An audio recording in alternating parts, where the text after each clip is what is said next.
Welcome, everybody, to episode 159 of the You Can't Comp This NBA Trading Card Podcast. We're your hosts, Adam, Amy, and Russell Gibson. Russell, another week in the books? Yeah, it's been a good week. How about yourself? Good, yeah. Any card news? Not a lot of card news. Made a couple of little purchases, bidding on a couple of cards, same old. You going to spill the beans, or is it confidential? I picked myself up a Razzle Dazzle Steph Curry. Cool. I was thinking about different insert sets to look into, and I was actually going through previous posts that made by yourself and mentioned by you in episodes. Amazing. You know. Amazing. I went to one you didn't recommend, but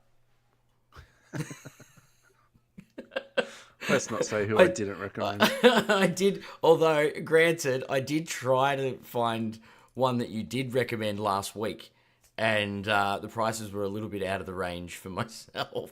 Are we talking about the micros? That's right, the micros. Yeah, they're surprisingly high, aren't they? They're probably because of the way we hyped them up last week. Let's be fair. Oh, we're rocking the hobby, man, for sure.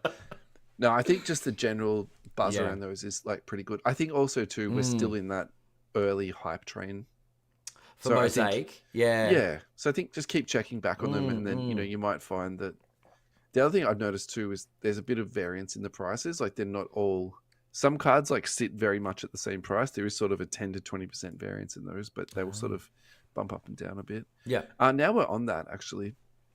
So last week we did do a segment about the micro Mosaic being a SSP. Yes. And then we put the post up onto Sports Cards Nonsense, and then someone put into the comments that actually it's also available in retail. So I think this is where I have to eat humble pie and then apologize for spreading misinformation. Like that's something that should be on Twitter, really. So maybe I should go heavy on the Twitter post this week with the content from last week. But yeah, look, if I'm wrong, I'm wrong. So I do apologize for spreading that out there. But that actually, I find that a little bit curious in a way, because in hobby, it's there, but not always there. Yeah. But then in a product that I would consider to be a lesser product, it is there. So that to me is a little bit weird. But I mean, on the flip side, it's very bizarre, but I suppose on the flip side, hopefully there's still a chase card, and then hopefully just adds a bit of value to retail. And I think I'm going to stay with what I did say last week, was that let's just keep an eye on the pop counts as they start to come out. So yeah, I mean, if it's a case hit in retail, like it's still a case hit. You probably. Do you know what I mean? I do one agree. Per two cases, it's not. It just still blows that out a bit more. That's all. It does. You're right. Yeah. You're right. That's what I worry about. But anyway, look, we'll have to check the Bible of Ryan, and then when the Bible has a new chapter in it and it's been updated, we'll be able to check that out. Yeah. So in the short term, I can definitely tell you that it hasn't affected the prices, because I couldn't afford to buy one this week.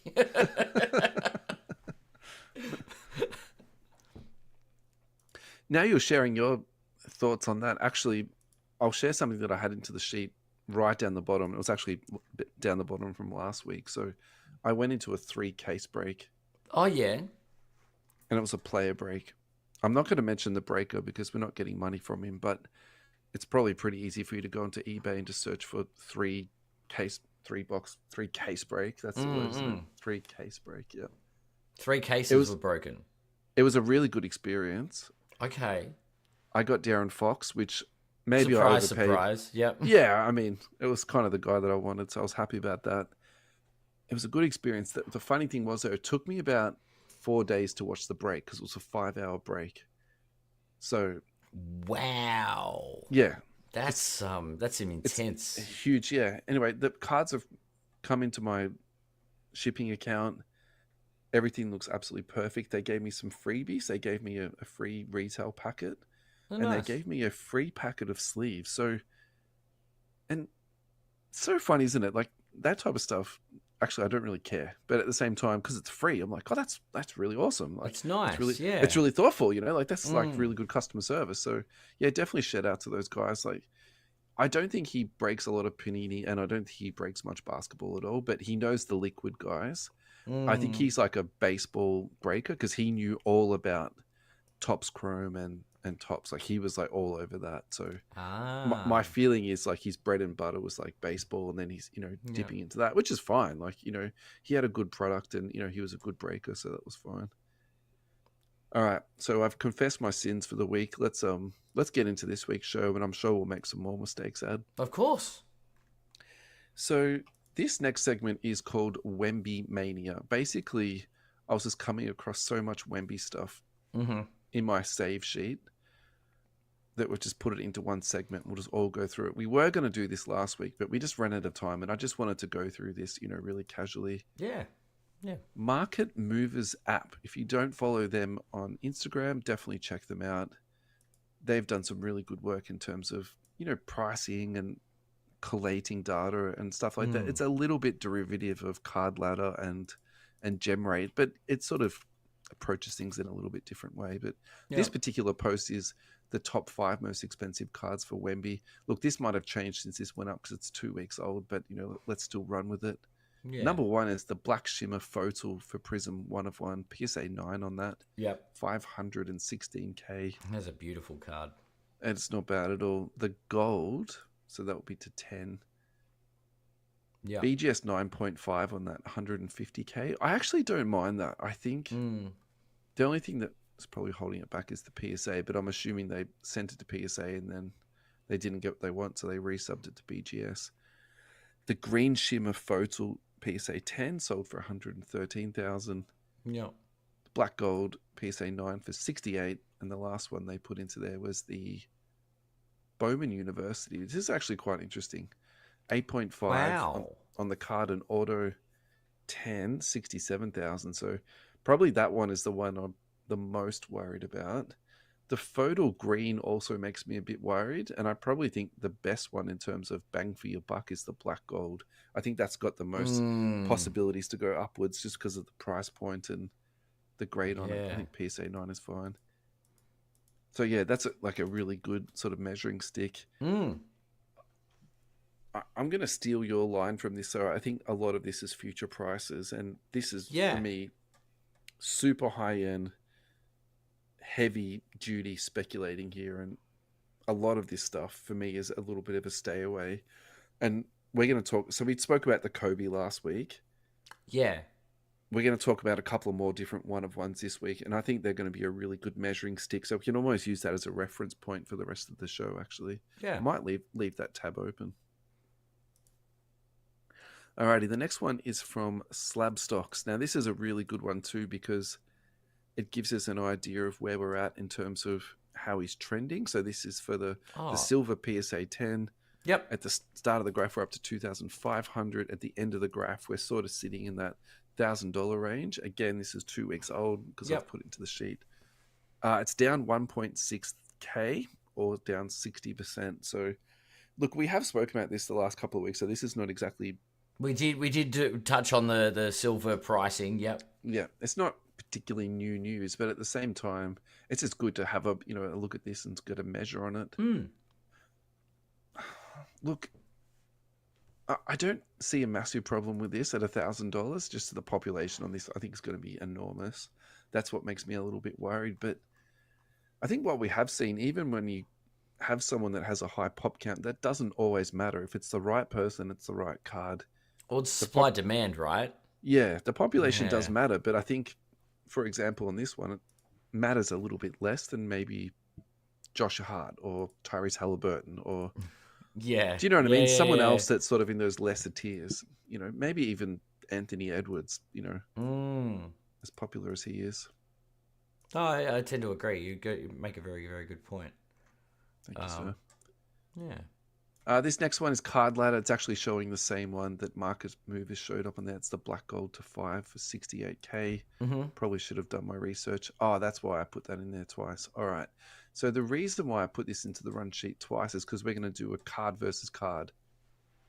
Oh, clever. So, card versus card. Wemby, Black Gold to 5 for 68,000, or the LeBron James 2003 SP signatures, PSA 10, auto 10, and that sold for 53,000. So if you go to LeBron, you'll actually have a little bit of change, 15,000 in change.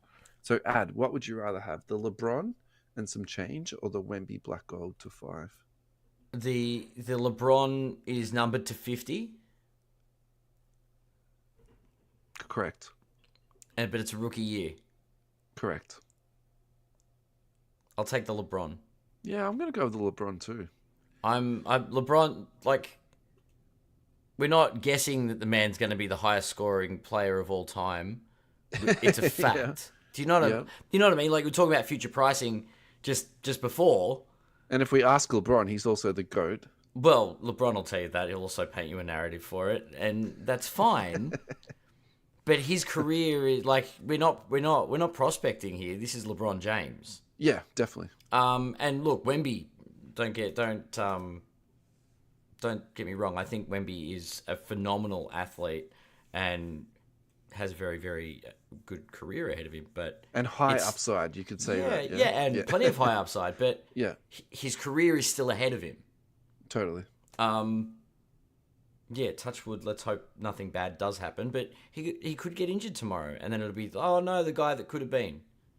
LeBron James is etched at the top of the mountain. Do you know what I mean? Yeah. So that's why I'm going to stick with that. Yeah, I think what you've just said, Dan, is totally fine. What also goes through my head too is what's the new baseline for LeBron autos? Because we were talking about this with baseline with Kobe autos. Used to be 1,000. Now that I feel like that's now gone up to 2,000. Yeah. And then Giannis used to be sub 1,000, but it's very difficult now to get those autographs for less, unless you want to get a sticker, which would still be around that 1,000 mark. It's really interesting for me about LeBron because, I mean, yes, this is a rookie and it's a 10-10, it's numbered to 50. So this is not just a regular of the mill sort of autograph, but at the same time, like that's quite a high sort of a baseline, if you want to call it that. So I think that's something to really keep an eye on. Yeah. Alrighty, this is from Eric Whiteback. And I think we've actually done this before, but this is really an update on this. This is technically not Eric Whiteback anymore. He sold his account, just FYI for the peeps out there. PSA has graded more cards of Victor than Kareem, Bill Russell, Wilt Chamberlain, and Hakeem Olajuwon combined. So Victor has got 211k cards, and the other GOAT group has got 208k cards. What do you make of this? It was a different time, not to sound out of touch or old, but mate, we are old and we're probably also out of touch, so that's fine. It is. It's like back in those days, grading cards wasn't a huge thing. Do you know what I mean? Like, it wasn't as big the production wasn't as big. It's yeah. That's as simple as explanation as I can give. Yeah, so I think that's, for me, I agree with that 100%. And I think, yes, like time has changed and all that type of stuff. But I think also, too, it's also those particular people. Like, yes, they're very important to the sport, but despite all of Kareem's achievements, no one's really banging down doors to buy Kareem stuff. And almost the same as Bill Russell, actually, too. I mean, it's pretty hard to get Bill Russell stuff because it's either like that super old stuff from the 60s, which is actually, it's not cheap. Or then you sort of go into the ultra modern stuff where he actually signed quite a lot and you can pick up those autographs again, sort of quite cheap. Wilt Chamberlain, that's an interesting one to talk about. So actually, let's segue straight into that. That's further down the sheet. So this came out from SGC, actually. So their Instagram page at SGC Grading. And basically, to summarize the video, too long didn't read, they found this card in like a treasure box, if you want to call that. They sent it off for grading and it came back as an SGC 10. So it's a Wilt Chamberlain rookie. What? Yeah. Like in a treasure box? Like it's like Basically, hand-me-downs, like in a box that was in someone's attic. It just been sitting there for 60 years. Like a friend that used to collect basketball cards, doesn't anymore, passed away, whatever. Like, and you're like, oh look, they're old basketball cards, and normally they've been pilfered, and there's a Wilt in there. Yeah. Wow. So let's segue back to Wemby. So we're talking about the market movers. So at number 2 was the BGS 9.5, number to 10 gold. That was for 150k. Then there's the Black Shimmer at 500k. So I think it's very reasonable to put the card between those two prices. But that to me is like, it's not right to say it's a true one of one, but how many 10s are going to come up with that card again? And there's going to be multiple one of ones coming out of Wemby. Yeah. Do you know what I'm trying to say here? Yeah, I feel as though like how rare that card is versus. There's a real argument to be made that, realistically, if there was the market out there for it, that it is a $500,000 card. But I would say at the absolute minimum, it's like a 150k card. I'm not too sure what they sent it to SGC though. That's the only thing I'm a bit like. I'm almost at the point these days where if I was going to join SGC the ones to send though for vintage. That was the traditional vintage grading company, and that's their niche. But at the same time, I feel like I'm almost, if I'm going to join a cult, I'm going to go out into the desert and join the PSA cult. Like I just really struggle to get around my head that type of stuff. Now, like, why on earth are you sending this to SGC? It just doesn't make any sense. So anyway, that's the only sort of criticism on that. So look, that's a huge card on that one there. So yeah. Alrighty, where were we? That's right, we're up to Eric White back in the Wemby segment. And you segued within the into a segue. This is you can't comp this at its finest. Wemby Kaboom sold for $24,000. So that was the base, and that was a raw card. Unders or overs? Look, I personally think that is very high for me. I bid on a Kaboom today. Not a Wemby. But I won't win it because it was a Kobe. 24k. Look, this could be actually one of those things where I'm wrong about this, but I was right about what I was saying the previous weeks, because we put up a socials post this week. We're talking about what's going to be important in 20 years. And we were saying Kabooms and downtowns are like going to be the headlining cards. So maybe this is what I need to get into my head. And the person who bought that is like, this is an iconic card. Yes, it's off-cut, but they're all going to be off-cut. So here we are. Here we are. And, well, imagine that. Imagine you had a PMG. Yeah. Rookie okay, card. So maybe... Yeah, okay. Yep. So is that the better thing to keep in your mind? To put it into perspective... Yeah, okay, great. So perspective is we're paying that price because it's a PMG rookie card down the track that's going to be worth hundreds of thousands of dollars. Okay, perfect. So then let's segue into another segment that was further down the sheet. Kevin Garnett, Precious Metal Gem, PSA 6, numbered to 90 on that. We Population didn't script this, 6. by the way. It last sold for $27,900. So yeah, right. And that is literally... That's social. I'll make a post about this week, Ad. So that's perfect, isn't it? That is literally like one for one, isn't it? So that's you would think that Wemby's going to at least get an 8. It'd be unlikely it's going to get a 6. So is that rookie year? I don't think it is actually. Second year. But at the same time, I think what's more important is the card as opposed to. I mean, yes, it does matter if it's a rookie or not, but. I'm just like for context, I'm like as a measuring stick, I'm like because what we're saying is this is Wemby, one of Wemby's rookie cards. There are no autos, so what premium cards are we looking at? Yeah, definitely. And I think the Kaboom or the equivalent of the modern PMG, we'll call them, is a good starting point. So maybe that 24k is right. Yeah. I mean, looking at that KG comp, actually, I feel much more comfortable with it. And frankly, I would rather have the Wemby Kaboom than the KG, to be honest. The only thing that will let it down, though, is the population. I think the KG is going to be a lot stronger in the population. I mean, this is stating the obvious. It's numbered to 90, but, 1-1 isn't out yet, but I can't wait to see the downtown of Wemby. That is going to be... I'm actually looking forward to seeing the preview cards on that. Is it just going to have him dunking it? Like because he's that tall, like that long? that he just dunked from the 3-point line? Hopefully he's... Actually, so I'm looking at this is the next one we're going to talk about, the true black 1-of-1 mosaic. Again, this is from @Eric Whiteback. Yeah. Actually, I really like that action shot, just him dribbling the ball down the court. If it was like that, and then with all the downtown graphics behind it, that would be really cool. Yeah. That's a nice, yeah. Eric estimates this card to be $35,000. So again, that sort of puts it in that same sentence as the PMG, the Kaboom.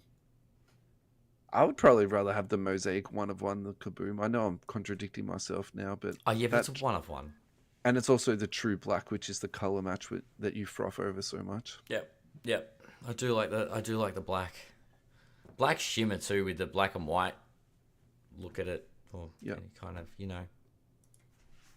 that's crazy. All right, this is the last one, then we're going to go to a break. This is from Card Ladder. This is a eye-catching sale of the Disco Black 1-of-1 PSA 10. That sold for $45,000. That's from Select. So, from Select, yeah. What did I say? No. I'm cool. Select card being sold for decent money. So I'm going to put 2 points onto this. My first point is now this is the third 1-of-1 we've just discussed. So again, that highlights my Wilt Chamberlain point. I do think that Wilt is more of a true 1-of-1 than all these. How many 1-of-1s are we going to have from Wemby? 35, 40? Yeah. The 1-of-1 really comes undone in that sense, doesn't it? Look, that $45,000 price tag, I actually don't mind that. I still think there's some risk there. I think it could definitely go down being Select and it's being fast break, but at the same time, I think that's got a little bit of potential to go up too. Definitely. Pretty cool. All right. Yeah. Let's go to a break, Ed. Let's do it. Yeah.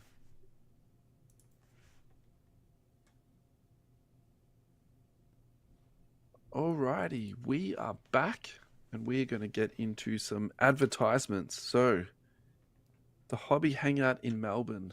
Thank you so much to the team at Hobby Hangout, to Andrew and Matt. We are very grateful for your support and sponsorship. Sunday the 17th of November at the Melbourne Pavilion. Get your tickets early. If you get onto the early bird tickets, there's a $500 raffle to be won. Each patron will also receive a goodie bag on entry. So that's a new little twist they've done for it. Goodie bags. Heaps of stalls as usual, live breaks, panels, live podcast. Adam, we will be there representing You Can't Comp This. So I'm very excited about that again. I was going to ask which podcast is going to be live. And it's us. I think we will be. We're going to have improved signage this time, though. That's our goal for this Hobby Hangout, isn't it? Will be easier to find. Much easier to find. Tickets at thehobbyhangout.com.au. Get on it, guys. You'll have a fantastic time. Now, if you are in Sydney, do not despair. There's also a show for you in Sydney. Do not despair. This is December the 1st at Sydney Roundhouse. The same type of setup. Trading zones, poker zone, workshops, live breaks, panels, 60 plus different stalls again. And I think we should start a rumour mill too. I'm pretty sure I saw something on socials that said Brisbane and Adelaide are going to be having hobby hangouts in the future too. So they've been slated to be on the card at some point. Yes. Yeah. So you people that live in cities that should be shut down, you will soon be getting a hobby hangout coming to you shortly. Alrighty, let's get on to our next segment, which is titled NBA Athletes Taking Ozempic. It is about Zion Williamson. NBA superstar Zion Williamson is going viral for his weight loss. He famously signed a 5-year, $197 million contract, which included a weight clause for his 25-26 salary to be guaranteed. He looks very slim in this photograph, I gotta say to you, Ad. He looks unhealthily slim. I don't know. It just could be the angle of the photo. I don't know. It could be the way the photo was taken. It used to be like his enormous, boulder shoulders and kind of his head on top of that. He's got this really long neck now, and his shoulders are still big, but Yeah. It's amazing. I don't know if this is a real photograph. Like, there's so many tricks and Photoshop. Yeah, and stuff like that that's out there. But do we believe it? How do you feel about this picture? Let's believe the internet for now. Why All right, not? let's say it's true. So I think if it's true, this deserves an update of our card ladder. So, all right, let's get on. Where is he? 2019.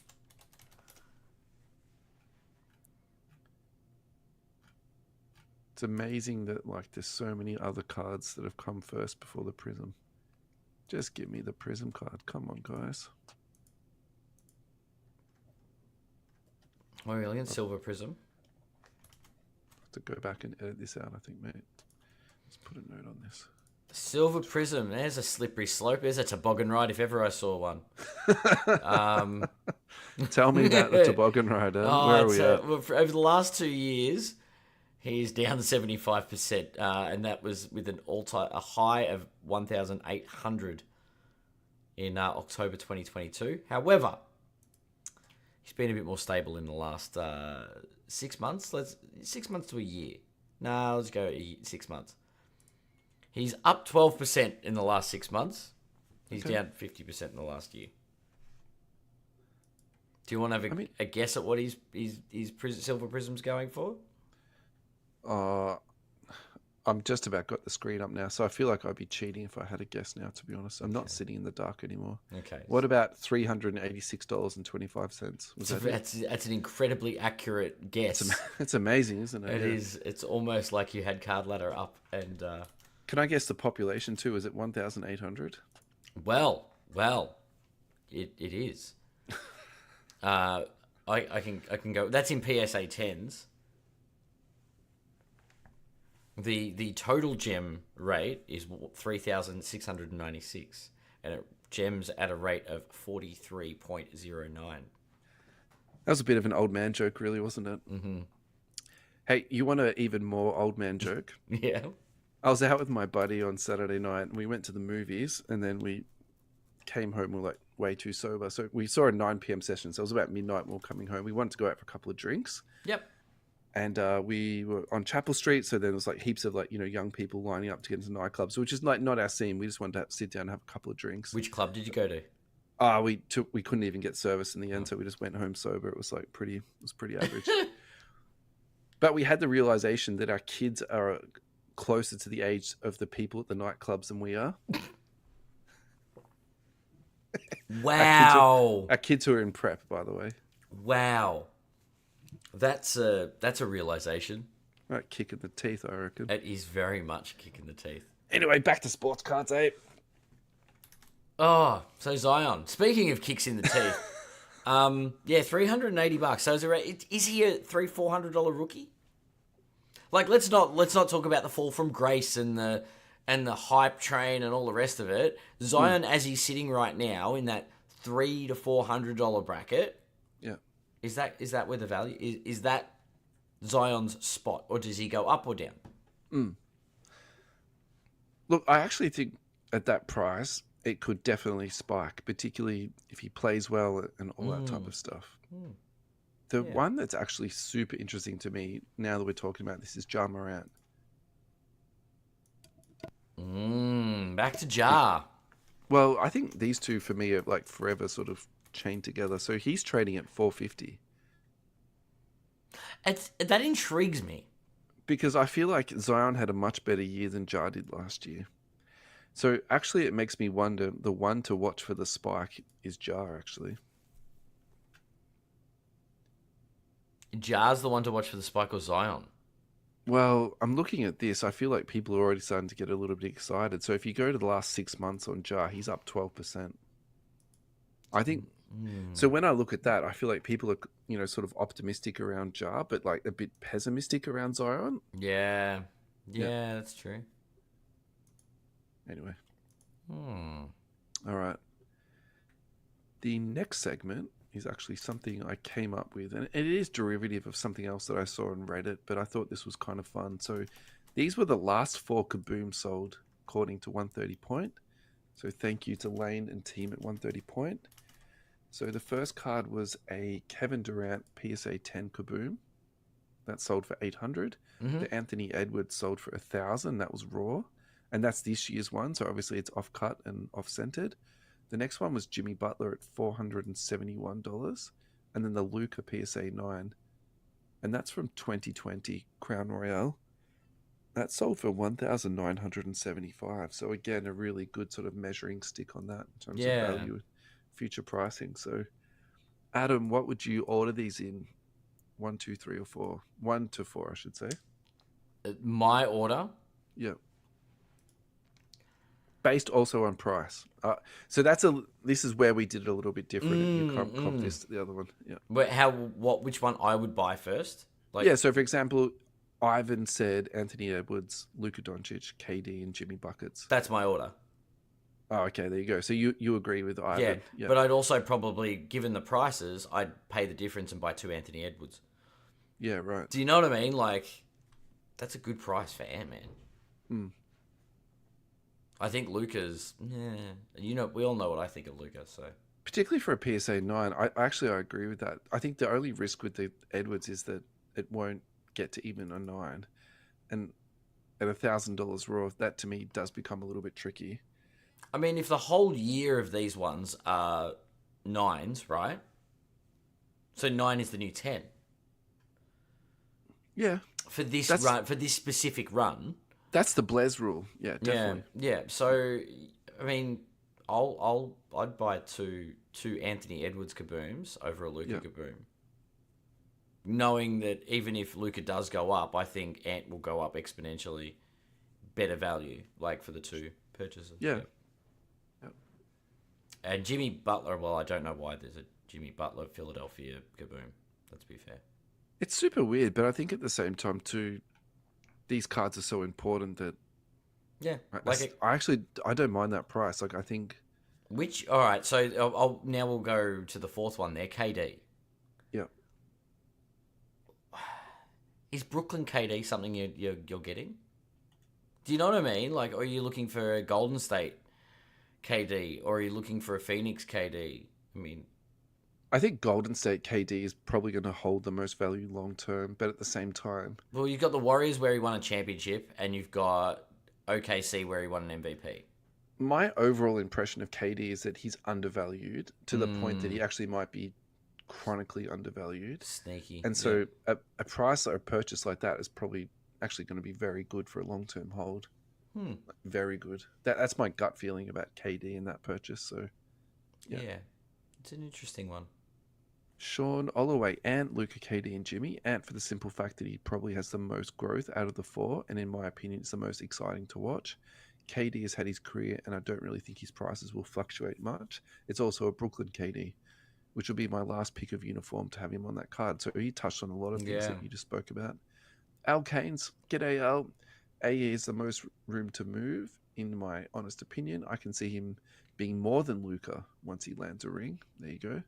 Timothy Price, Ant, Luka, KD, and Jimmy. Picked Ant first due to the upside. No way you can go wrong with the Luka, though. Yeah, interesting. Yep. Anyone else? Mark Cahill. Mark Cahill, Edwards, Butler, Luka, KD. I think Mark's just really been drinking the Luka Kool-Aid that I'm selling. Well, if I can maybe reason with Mark, I would say it's about the price points. I think if you're talking about pure price and also that it's raw, so you can take that Jimmy Butler and then grade it, potentially get a 10. I think that's a good play. And then if you're just looking at the pure numbers, the Luka being a PSA 9, so that's actually, the maths is there. Yeah. Yep. And then Brad said Ant, but keep it raw for obvious reasons. Yeah. Luka, KD, and Himmy. Yeah. Yeah. There we go. James Mann, I'll take the Jimmy and spend the rest on something else. Do you think that it's because of his name? That's why he's buying Jimmy? Possible. Possible. Matthew Hull, Edwards, Butler, KD, and Luka. That's really interesting, actually. So that's... I feel like everyone is basically going Edwards first, and then there's some mixture of the rest, but I'm surprised that Luka's actually last or second last of a couple of these. It just goes to show how our long-term listeners have been slowly accepting the my. Your brainwashing. Well, it's not really brainwashing. I was just sort of dropping facts that Luke is overrated.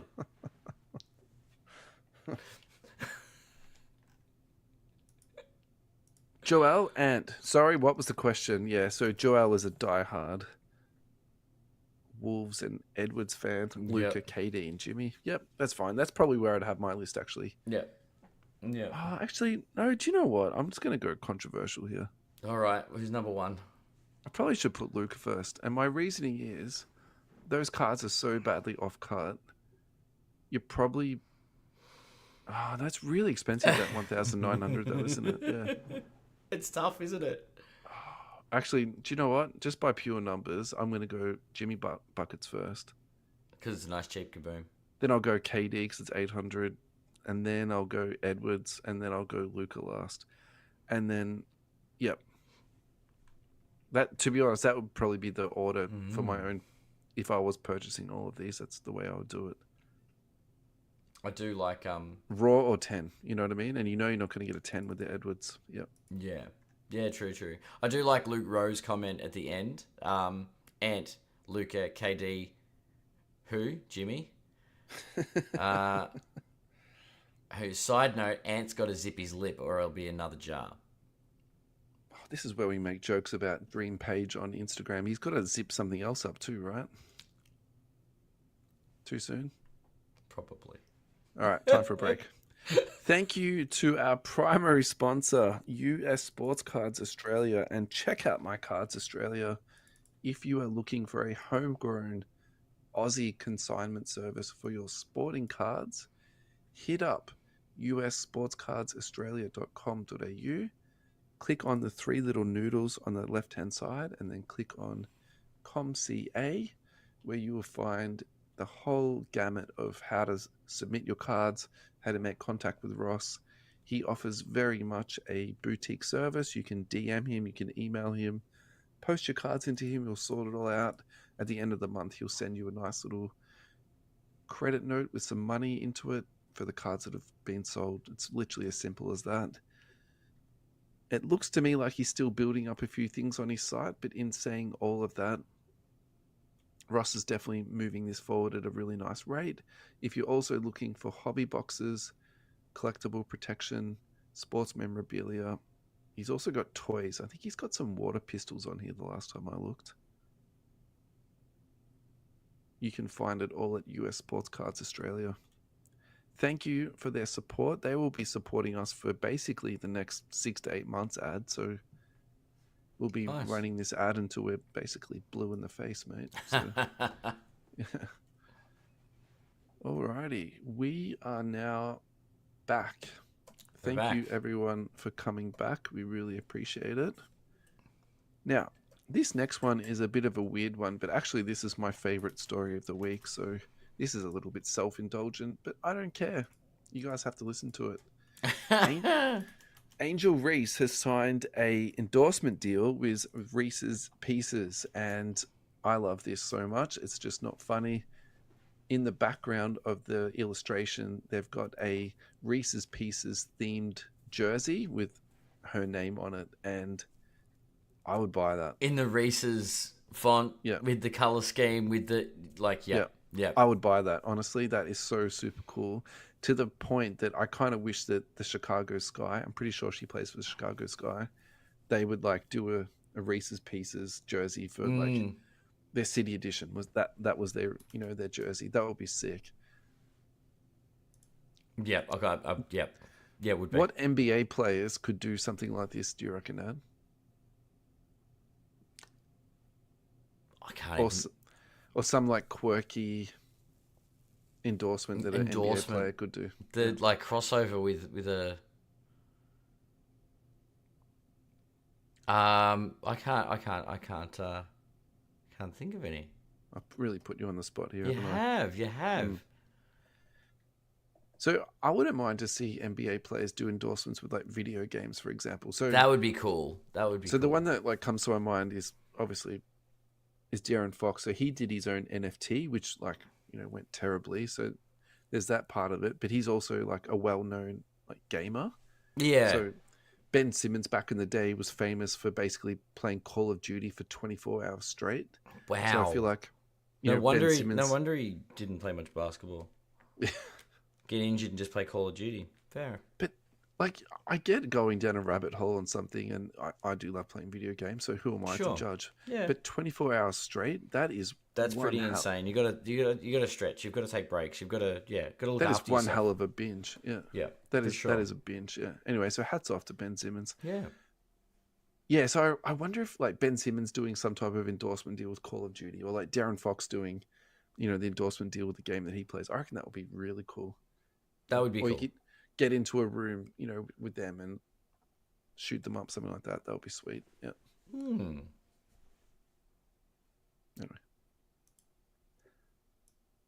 Is Drew Holiday a Hall of Famer? This comes from @thescore. Now, I like this discussion a lot. Yeah, me too. 6-time All-Defense, 2-time NBA champion on 2 different teams, which to me is more important because I feel like that's not easy. He then becomes the missing piece on 2 different teams, and really, I think he personally was. I feel like the Bucks took a little bit of a step back last year, and the Celtics took 2 huge step forward. This year he was really just fantastic for them, and then 2-time gold medal. And again, we just saw that recently. He was just such an important part to that team. He was part of the core. He was one of the. He was a rotation piece on an Olympic team. Noting Jason Tatum wasn't as big a role. So do we want to talk about that a little bit and the skepticism behind that? Sure. That it was basically like Steve Kerr doing psychological warfare on the guy, and also like the Boston pre-season getting in there and getting into Jason Tatum's head. Like Tatum makes the team but doesn't play. Jaylen Brown doesn't make the team. Drew Holiday does and then plays ahead. And then your boy somehow makes the team and then plays more minutes than Tatum. It's super weird. Like, you have to, when you say it like that, it sounds super weird. I mean, if you're being the cup half full, you say, well, he was playing at the same position as Kevin Durant and LeBron James, and they're the veterans of the team. They got the most amount of minutes. But I mean, it is really weird that the champion of the league couldn't even get into some of the games. It's like that to me, that is unusual. You have to admit that. Yeah. Interesting one. If you're a Boston fan, are you happy about that? Because now he goes into the next season fired up, ready to go. Hungry. I don't think he cares. The Olympics are an experience. They're not about I don't know. I wouldn't be caring about it. It's just like Halliburton didn't care. He's like, look at me. I did the group project and I still got a gold medal. Yeah, I did like that joke. It was actually. like, yeah, whatever. So, yeah, I think it is a little bit different, Halliburton to Tatum, in terms of achievements. I think Tatum is definitely 2 or 3 steps ahead of Halliburton. And you could make a strong argument that Halliburton might never win a championship. So, this is the thing, though. Do you remember the World Championships when they sent the other version of the Dream, their All-American team, that didn't have Kevin Durant, Steph Curry, LeBron James on it, right? Yeah. That version, Tatum would have been a key role player. Like, he would have been the star, actually. Yeah, agreed. This version it's like, wait your turn. It's fine. Go and grab a gold. I know I'm sticking up for Jason Tatum. I love the fact that it's potentially getting in his head. But, I don't know. I don't think... I think he'd be happy to have the gold medal, to have the experience with LeBron and KD and Steph. And God, Steph was good in that final game. But, yeah. Anyway, back to Drew. Yeah, we've segued, but that's fine. He is a Hall of Famer, surely. I mean, probably not. I think so. First ballot? Is it first? Is he definitely getting in straight away? I think definitely not first. I think second, it would depend on who else is nominated in that year. Yeah. I think for me, he's like a third or a fourth. But if he doesn't make it, I personally think the Hall of Fame, this is a separate argument altogether, but I think it's very flawed. Like, some of the people that get in... that's fair. to me, it's a little bit dubious. And then some people that don't get in is, and actually the thing I don't like about it the most is the way that they put people in. I need to pronounce this word correctly, posthumously. My preference would be that people get in when they're still alive so they can actually enjoy the experience. Yeah, definitely. Yeah, that makes sense. So that would be, if they could fix one thing, that would be the thing that I wish they would fix first. Like, get people in when they're still alive. There's no point naming people, to the Hall of Fame, so their family can take the award. Like, yeah. Yeah, but like, let them, geez, sure. they've earned the achievement. Let them enjoy it. Let the kids play. Anyway, so are we both in agreement that I think Drew's done enough. I do, and his career's not over yet. Yeah, could go back to back. He'd be 3-time champion with the Boston Celtics. I'd like to hope not, but he could be. Yeah, look, I don't think we need to go into this next bit that much because I've already said this on the podcast. So I'm just saying what I've said previously again. I think Drew Holiday is a buy. I think Drew Holiday rookies are an absolute buy. Mm-hmm. And it's actually really, he's not on card ladder. Again, he's not. I've complained about this already. So 2009-10 Topps Chrome numbered to 999 PSA 9. That just sold for $93. Look, I think that is a very sensible purchase. I think that card doesn't have a huge upside, but I also think too that is going to be like a slow and steady upper. Yeah. Drew Holiday 2009-10 Crown Royale rookie card. That looks like it's an on-card autograph, but I could be wrong. 96 out of 599. That sold for $48.90. That's USD. Look, that is very shrewd. That is very good. I actually think... So if I was doing my top 10 list this week, Drew Holiday would be on my top 10 list. I think that's... Yeah. Yeah. Alrighty. 1 of 1 ray gun. So, when breakdancing intersects with pop culture, that intersects with cards, it somehow ends up on an NBA trading card podcast. And here we are talking about the Aussie breakdancer, Ray Gun. This is from Lameme James. And, definitely worth a follow, Lameme James. Yeah, she's got a 1 of 1. Congrats, Ray Gun. I hope you're getting some royalties for that. Oh, goodness. The podium finish there. There were three moments of the Olympics, and Ray Gun was definitely one of them. Alrighty, let's do this next one as a quick fire one ad, then we'll go for a break, and then we'll have our last segment. So This is from Twitter at Shams, the younger version. Oh man, I'm having a blank. Who's that guy that used to break all the news and then Shams came along? Woj. Woj, the younger version of Woj. It's baby Woj. the Gen Z one. That's it. Phoenix Woj. Suns are waiving Nazir Little and EJ Liddell. Per sources, the Suns will open up a roster spot and create flexibility for signings and trades during the season. Suns will stretch 3 years and $22 million remaining on Little's deal. So basically, this is the same thing that happened to Lil Deng. So basically, for the next 7 years, he'll be getting a paycheck from them. He's allowed to sign with other teams. And my understanding is, normally in the more traditional thing, when you're waived, the salary that you sign for then gets deducted off your previous contract. But when you're stretched, that doesn't happen. It's this really weird kind of... So you can just sign him and get paid whatever it is from Phoenix. Huh. Yeah, so he basically cashes like 2 checks. Is there two full checks? So who's where's he gonna end up then? I think for me, the writing on the wall for this is not so much about him. It's about what they're going to bring in next. I think it seems to me like the Suns' ownership of, really trying hard to improve this team. And actually, this is really good timing. So if you look through the depth on this team, Grayson Allen's back, Udoka, Bradley Beal, Bol, Devin If they can stay healthy, I think Phoenix are very Kevin good. Durant, Tyus Jones, he'll be starting for them this year. Damian Lee, who's become a very good 3-and-D role player. Saban Lee, EJ Liddell. Obviously, this hasn't been updated yet. Nazir Little, they're both gone. Monte Morris, he's a professional basketball player. Joseph Nurkic, the Bosnian Bear. We've got Royce O'Neal, who is, a fantastic, he could start or be the sixth man. That's fine. Josh Okogie, Mason Plumlee, Isaiah Thomas.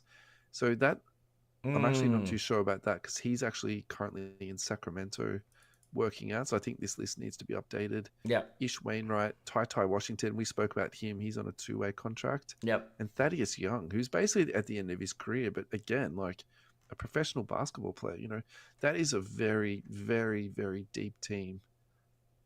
Yeah. It'd be interesting what they settle with, at the conclusion of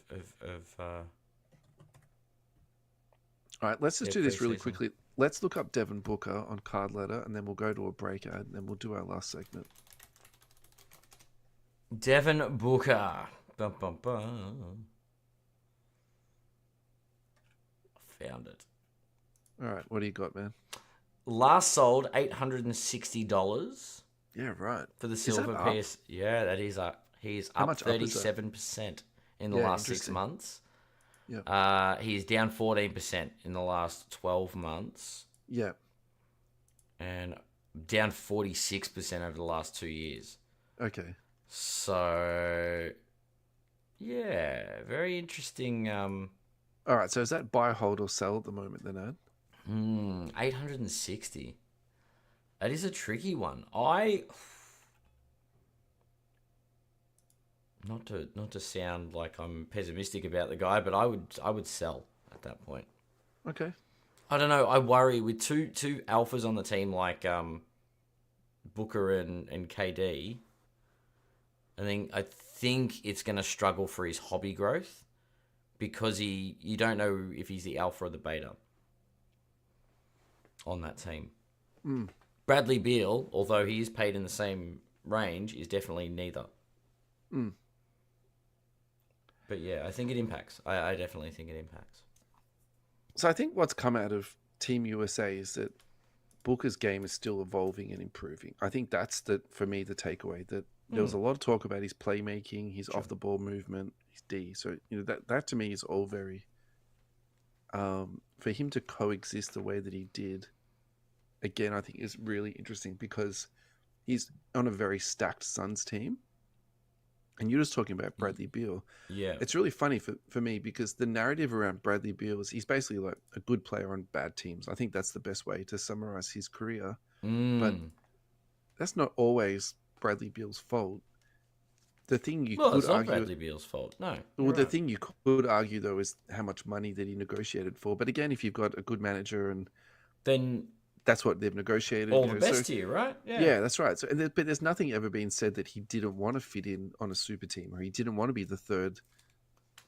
No. He never said he wanted to be the you never hear him grumbling, banana. do you? Right. So nope. maybe it's going to be fine in Phoenix.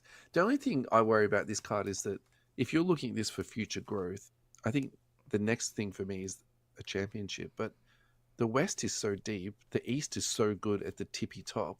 There's no even guarantee that these guys are going to get out of the second round, let alone make it to the finals. And because all the talk that's happening at the moment, I'm really hot for Jokic at the moment. So maybe I'm just blind and I'm just walking down like an alleyway, just waiting to be ambushed. But just hot for the Joker.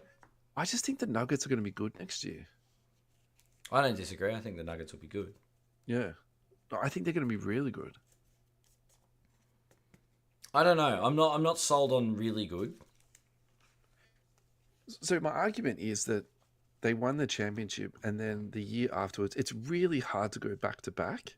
And I think part of it is the mental hurdles you have to jump over to get yourself prepared for 2 years in a row.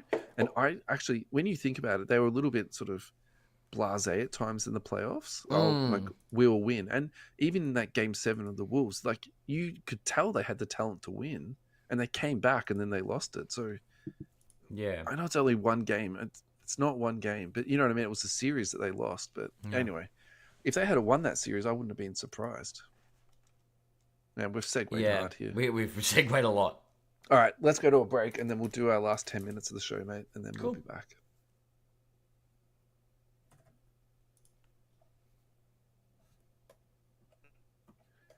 Alrighty, we are back. Welcome back, everybody. This is going to be our last segment of this week's show.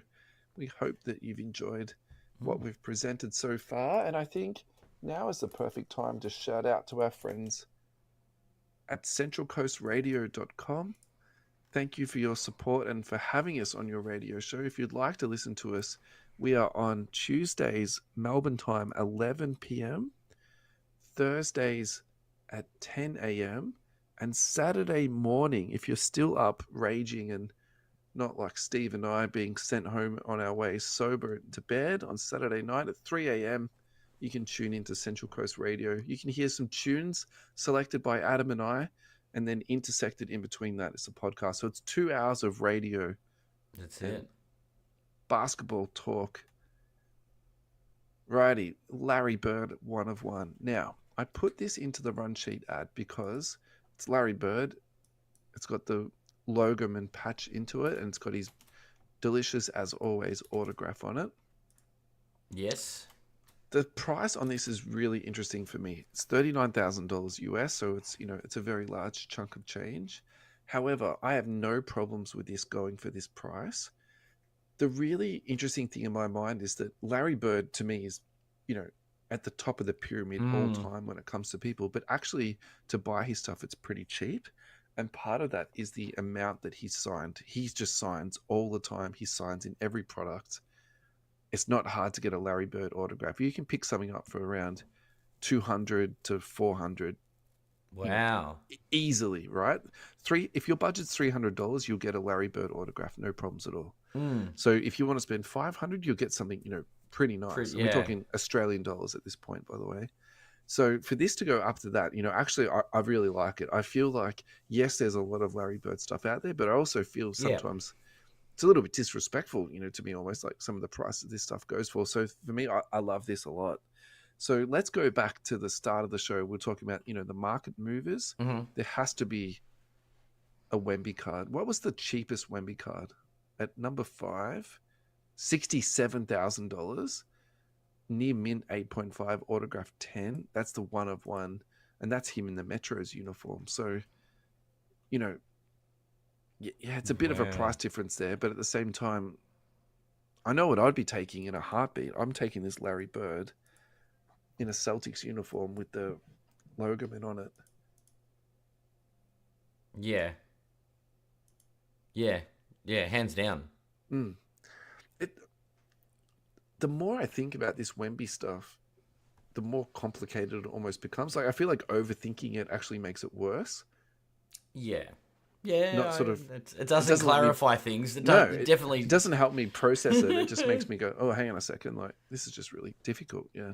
Yeah. I don't know. I'm all aboard for the ride, but I don't. Yeah, I don't know if we know what the roller coaster looks like yet. Yeah. Just to complicate things even further, flawless 1 of 1 Steph Curry, LeBron James dual Logoman. We've got one with the ultra modern smooth, and then we've got one with the LeBron James, which is the knit, which is really similar to the Larry Bird one.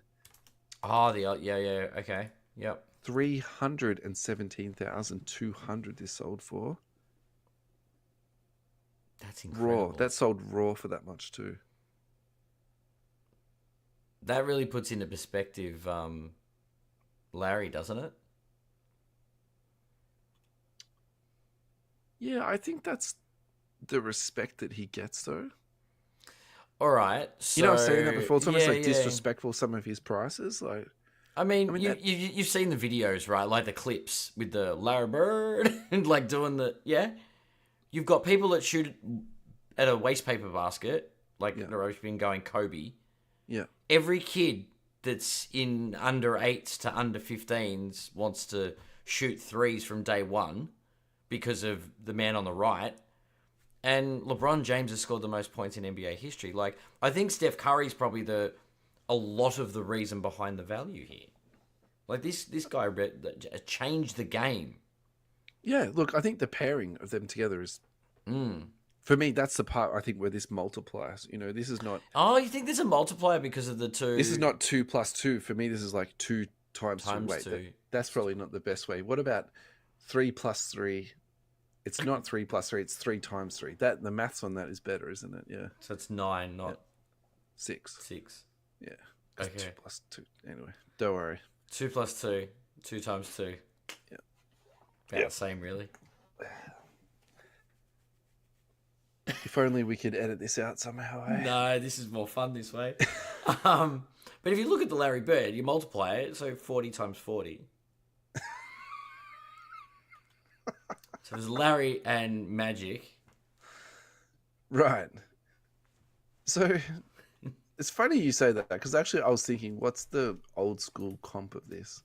Because this to me is like the ultra modern. That's Magic and Bird, right? Yeah, definitely. That would be cool. But I don't think that Magic and Bird would get 300,000. You reckon? No way. If it was autographed, maybe. Yeah, maybe it'll get half of that. Maybe. Possible. Yeah, maybe a third. Yeah, Magic and Bird signed. There's more stuff out there for them, I guess. I think, to be fair, these two young guns have had a better total career than Magic and Bird. And Magic's career was tragically cut short. And to be fair, so was Larry Bird's. He was decimated by back injuries. Yeah, you're right. You're right. Anyway, that's a fun one. I actually really enjoyed. Yeah, I like seeing those ones. The KG PMG we've already spoken about, so we can skip on to the future MVP. Again, this is just me frothing over Nikola Jokic. I've got him for MVP next year. We had some really good engagement on this on the social, so lift-off cards. It'll be a 4-horse race with Jokic, Embiid, SGA, and Luka again. I'd love to see Joker win it again. Yeah, I don't disagree with that, actually. Bang Boys cards, my bet is SGA. And White Aussie cards also had a good reply. I'd say it'd be between Luka, SGA, and Joker. You're right, Embiid has a better team than previous years. I'm going to throw in some roughies. Tatum and Giannis and Hallie. Yeah. We can thank Coach Kerr for what the Celtics are going to do to the league this season. So that's a shout to the Olympics, I'm guessing. Absolutely. Yeah. He's just motivated the Celtics to come together and dominate. Yeah. My problem with Luke's answer, though, is that he's basically just picked like 7 people. You have to pick one. So, Adam, which one athlete would you nominate for MVP next year? That's a tough one. I am going to go with Giannis. Wow. Why? Because I think that man is angry and hungry. Yep. And he has won it before. Yep. He knows how to do it. And if they can stay healthy, they can get their stuff sorted. Yep. Then maybe a resurgence in the Bucks. I also just wanted to come up with something different because I was going to say Joker too. And not Luka. Definitely not Luka. The funny thing about Giannis is that he's actually in his physical prime. He's 29 years old. So he could just be ready to stomp on the league. But in my head, if I had to Google this and it was 33, I would have been like, yeah, that's about right. Like, he's been in the league for ever and a day. How long until Wemby's in the conversation? He's in the conversation for all defensive in year 1. Yeah, I think he got a little bit robbed on that last year, to be honest. So I think the problem with him is that conversation is very much a narrative-driven conversation. And let's be honest, I don't think the Spurs are going to be that fantastic next year. So I think even if he is playing as a top 5 player in the league next year, he won't be genuinely in the conversation. So let's take out next year. I think the year after that is year 3. Maybe he'll be in like top 2 to top 3. And then the year after that, I think year 4 is when he wins it. That's my prediction. Okay, year 4. Okay. Yeah, let's come back to this statement in 4 years. With Coach Paul at the Spurs, I think the development will be exponential. I love that so much. Yeah. I love that so much. By exponential, do you mean by adding two numbers together or multiplying them together? Well, let's multiply them together. Alrighty, now this one is absolutely unfounded, but it's the type of stuff that I just froth over. This is from Basketball Forever. There is legitimate buzz around Amazon founder Jeff Bezos buying the Celtics, according to Bill Simmons. So there's some crazy number that was thrown out that he's going to bid like $6 billion for it. Yeah. Now, the funny thing is this actually makes so much sense to me because he's got more money, than he'll ever be able to spend in his entire life. Yeah. So it's like, if you're that super rich, what do you do with your money? You buy something that no one else can have, and it gives you all these like insane perks and access to people and, all that type of stuff. Like, so it makes so much sense that you'd buy the Celtics.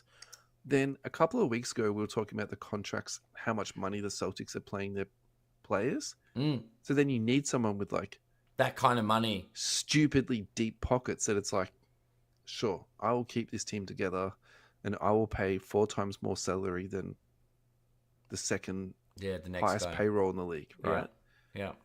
And then it's in a major market. He can advertise on his uniforms and be like the naming sponsor of everything that's Celtics. Yeah. Like, it actually makes sense. Do you reckon this could happen? I think... So let's just say he doesn't buy the Celtics. I think he'll buy a team. Like, that to me makes so much sense. Yeah.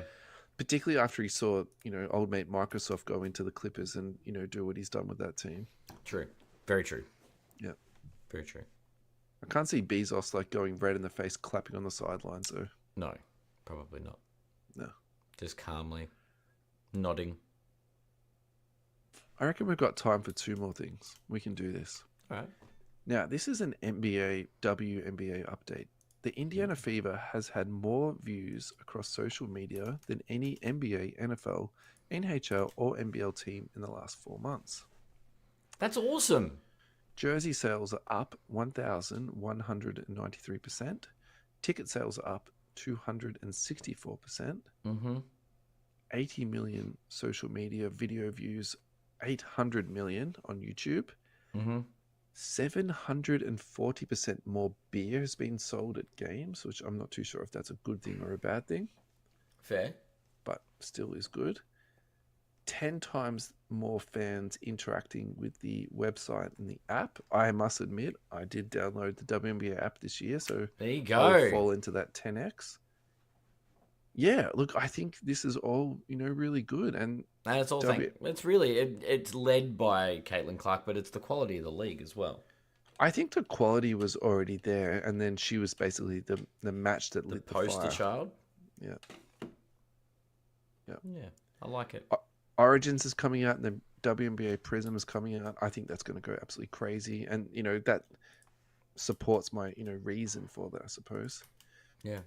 Joke of the week goes like this. Jonathan Kuminga is seeking a $224 million max extension from the Golden State Warriors. Cue it.